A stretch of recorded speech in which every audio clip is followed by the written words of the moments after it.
Hello everyone, my name is DaYun Kwon and I am a PhD candidate at Korea University. My research contributes to society by supporting safer and more reliable freshwater production during harmful algal blooms through improved source water monitoring. Climate change is making harmful algal blooms or HABs more frequent, intense, and widespread. That means HABs are not just ecological events, but they are also a growing threat to reliable freshwater production. This is especially important in regions that rely on seawater desalination. In this context, HABs are both an environmental and water security issue. Under HAB conditions, desalination plants face several operational risks.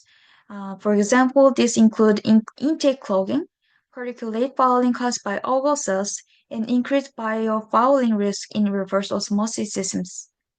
In other words, source water degradation can directly reduce operational stability and efficiency. This is why effective monitoring is essential for early response. However, current monitoring technologies have some limitations. Satellite data provide broad coverage but remain coarse.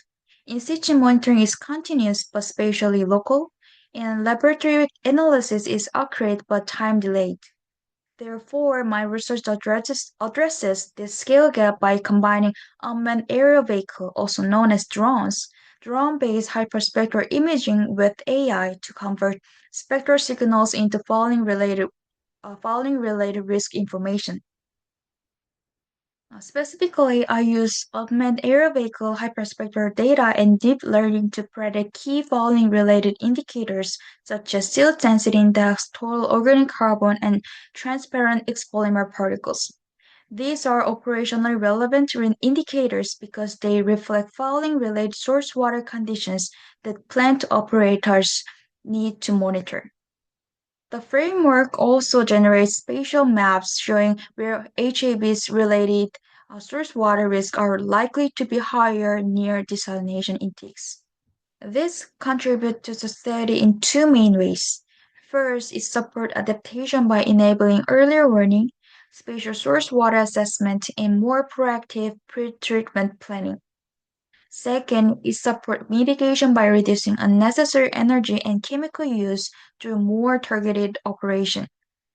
Through this approach, my goal is to make hidden HABs risk visible for earlier response and smarter desalination management. This is all my presentation. Thank you very much for listening.